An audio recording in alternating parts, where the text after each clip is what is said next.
Hello dear students, hope you all are well. Myself Gaganpreet Kaur, your FMM teacher. Today we will start up with your first chapter, that is Markets and Financial Instruments. In this chapter we will learn about investments, various options available for investment, meaning of stock exchange, depositories, regulators of market and participants in the market. Nowadays, whatever profession we are in, what we have? We have money. And what we need to? We need to grow our money.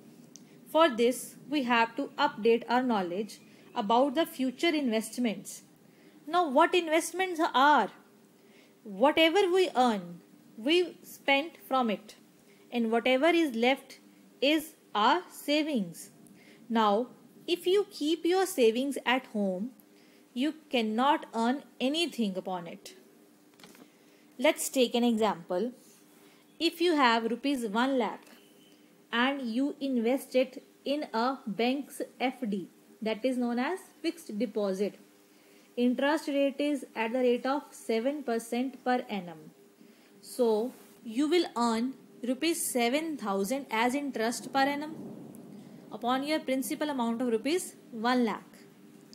So now your 1 lakh has grown to rupees 1 lakh 7,000. You may earn higher returns by investing in financial markets, which we will study later in this subject. Now, why should one invest? Why one needs to invest? Obviously, they need to earn return on your idle resources. That is why one invests. Gather some specific sum of money for the future needs or requirements, or we can say to make a provision for the uncertainty in the future. Now, let us understand one of the important reason why one needs to invest wisely is to meet the cost of inflation. Now, what inflation is? The rate at which cost of living increases.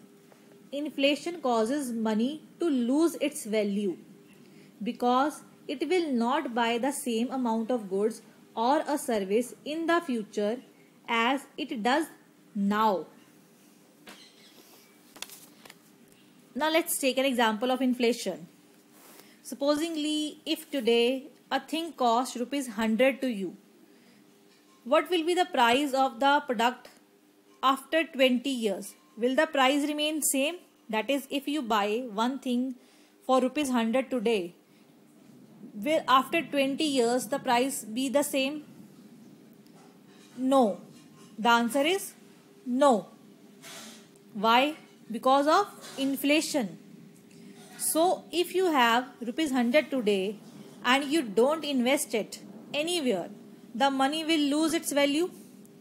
So in future, you will not be able to buy the product because the price will be high. So what we need to do? We need to invest it so that the money can grow and you can earn from your investments.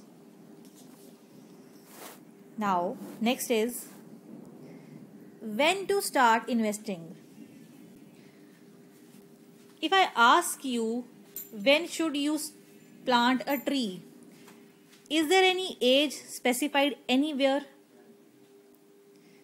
I planted my first mango tree when I was 10 years old, and now I can enjoy its fruits.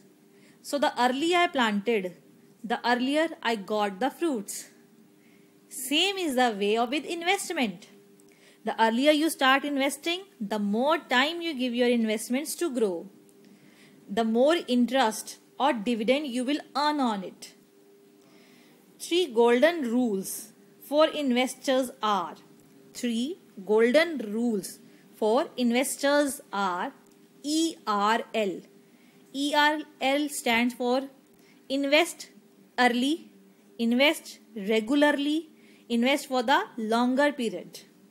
Invest early, invest regularly, and invest for the longer term.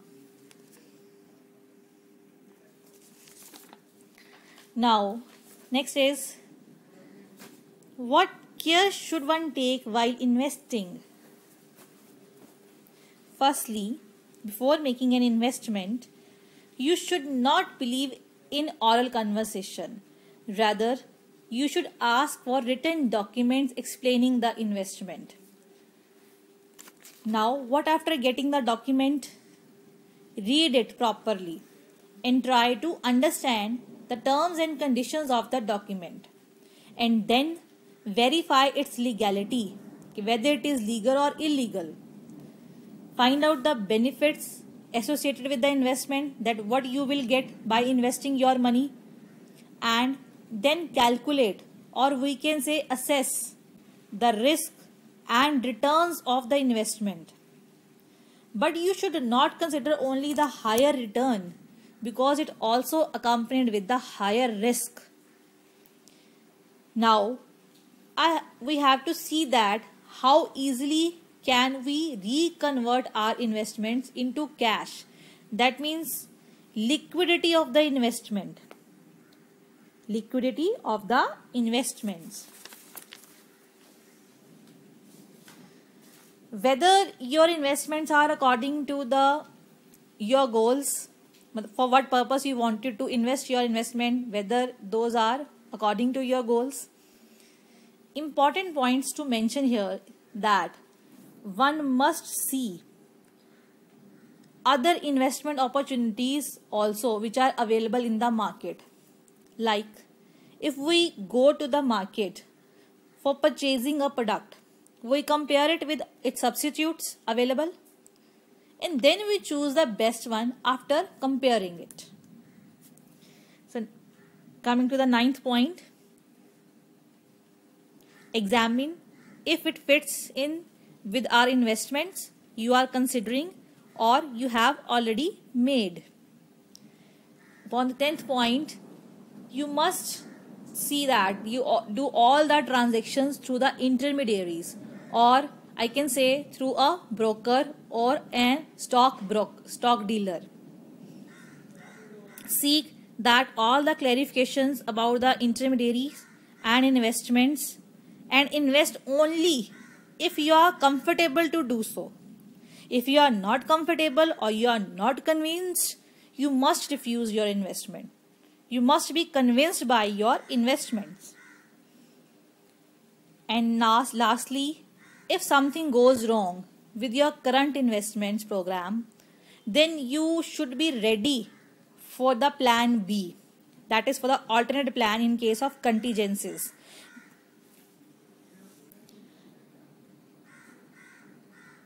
Now next is, what is interest? That is, what is meant by interest? Interest is the price that we pay for the money borrowed. Interest is the price that we pay for the money borrowed.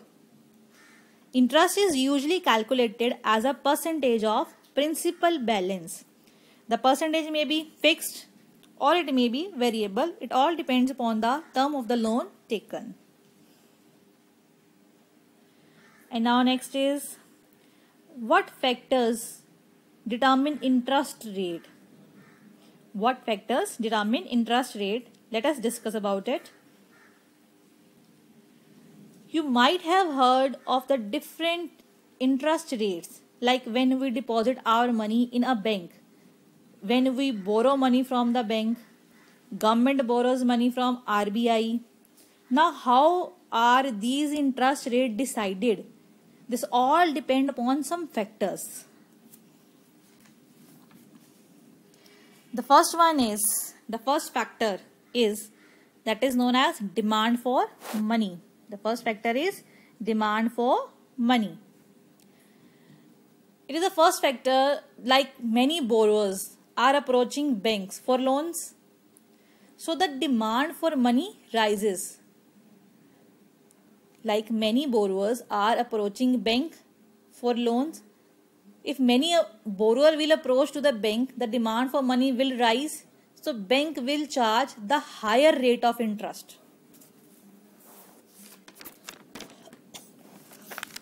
If a person has rupees 10,000 to lend and only one person approaches him for loan, he will charge a nominal rate, supposingly of say 10% per annum.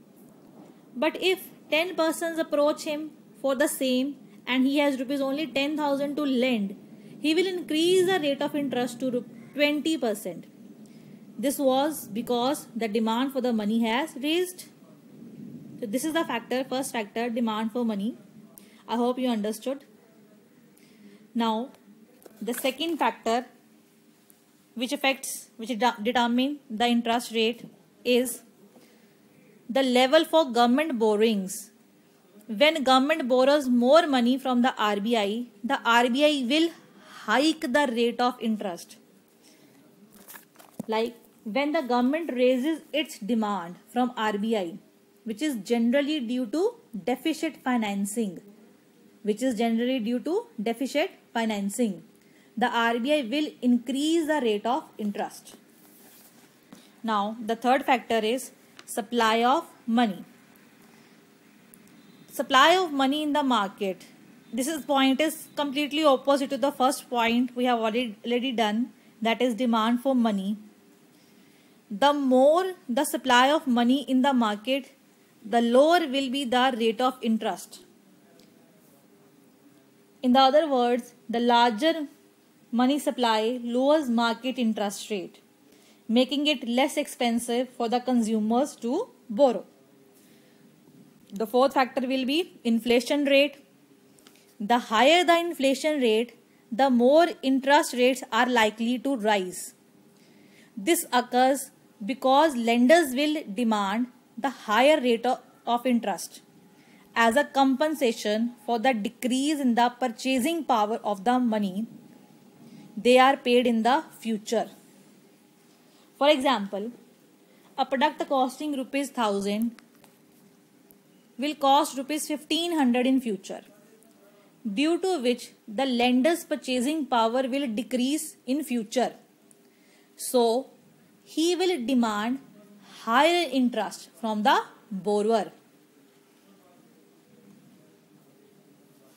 So now next is that what are the options available, that where you can invest. Investment options are, the first one is physical assets like real estate. You can purchase a house or a plot of land or jewelry, etc. Secondly, financial assets, such as we can invest in fixed FDs, that is fixed deposit in the banks, small savings with the post offices, pension schemes, provident fund schemes, insurance, etc. These investment options can further be categorized as short-term investment and long-term investment. Firstly, we categorize it in physical asset and financial assets, and now we can also categorize it in short-term investment and long-term investments. Short-term investments are like saving bank account, money market funds, bank fixed deposit, post office savings, public provident fund known as PPF, company fixed deposit, etc. Long-term investments may be bond and debentures, mutual funds, life insurance policies, equity shares. Now let's understand these terms. Firstly, I would like to explain to you about short-term financial options available for the investment. The first one is savings bank account. It is a simple account which we open to deposit our small savings. It carries lower interest rate that may be ranges between 4 to 6% per annum. Secondly, money market, which we also called it as liquid market, in which instruments are traded for the shorter term. We will discuss about money market later in this book. Then third one is the fixed deposit. Fixed deposit, that is FDs. It is also known as term deposit. Term deposit means you have to keep the money for a certain period with the bank, upon which what you will get, you will get interest which has lower risk.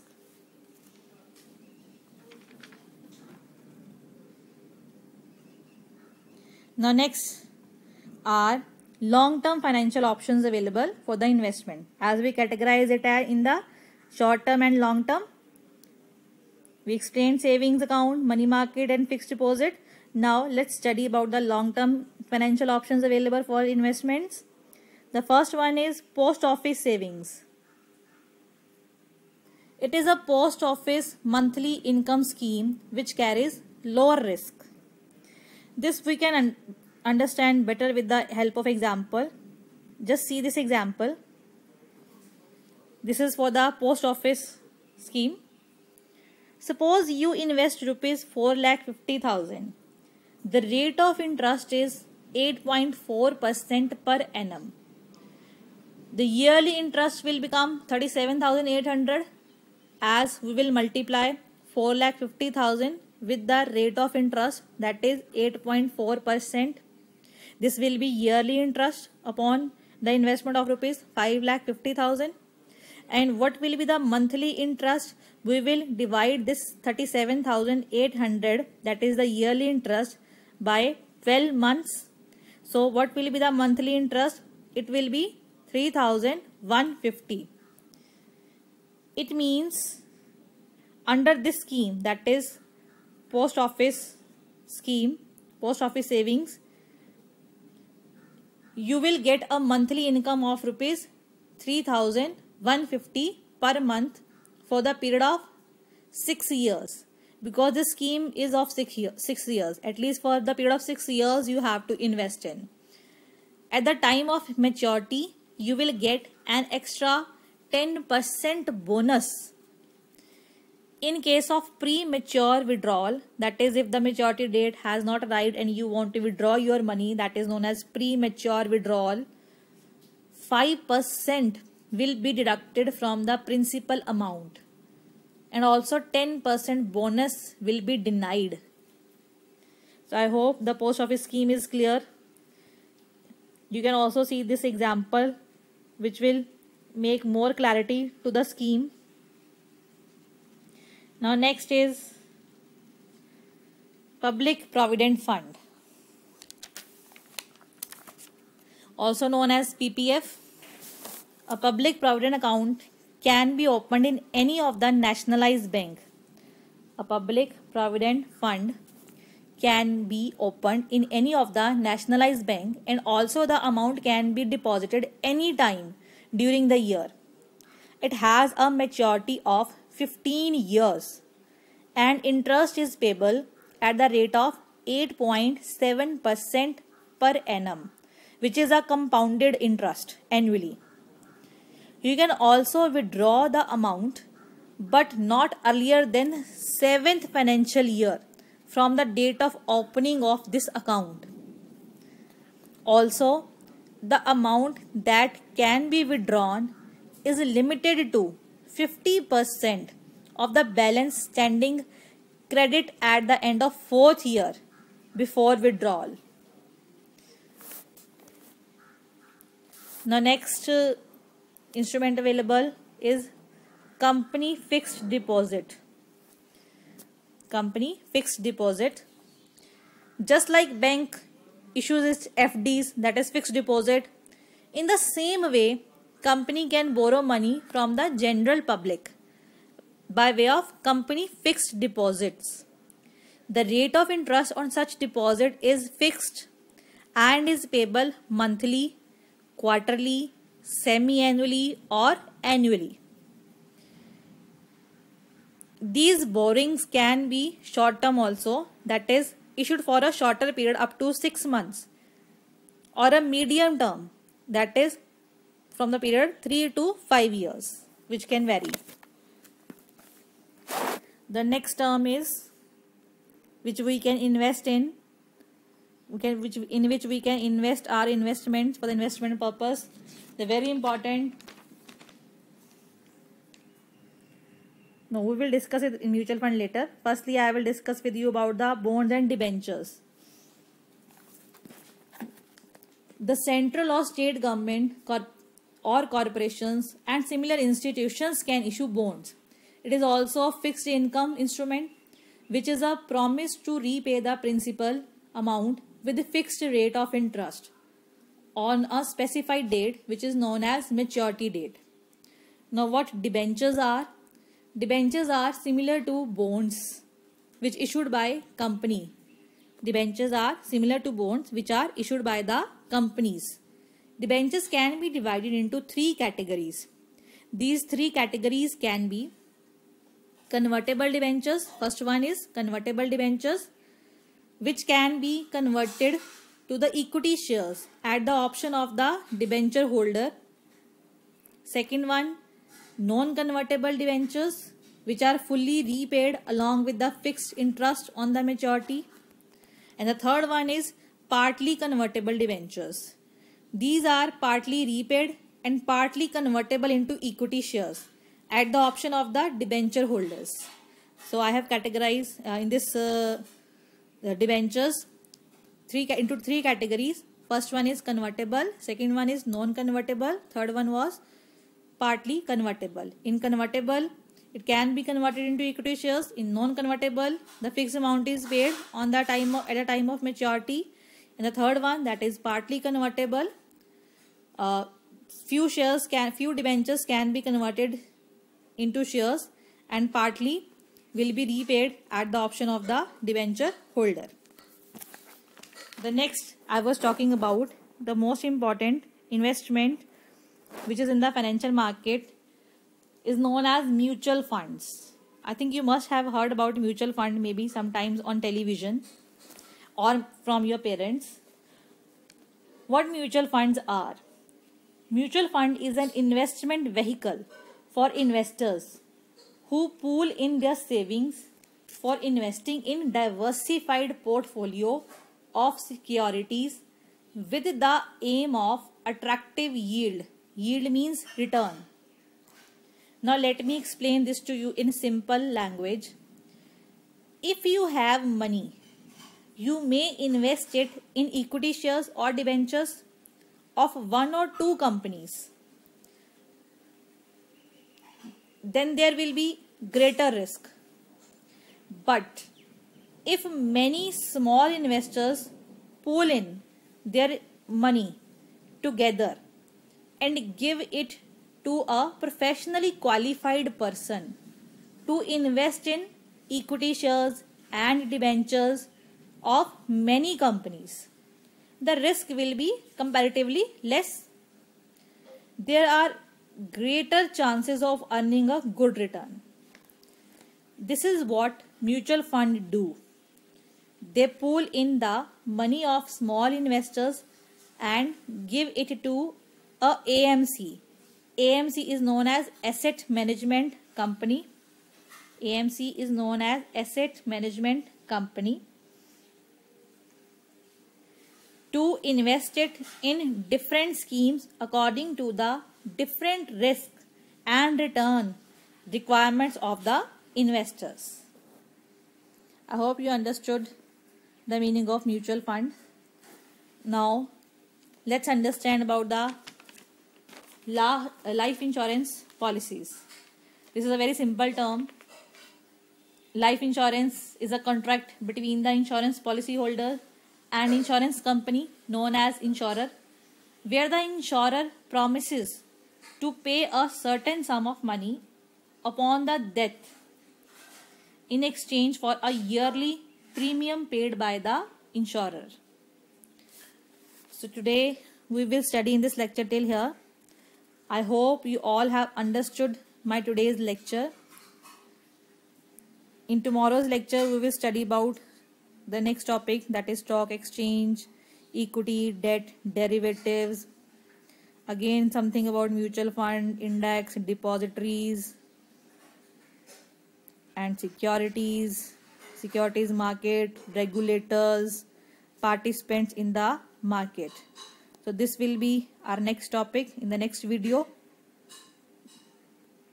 So we have studied till here, that is instruments, life insurance policy.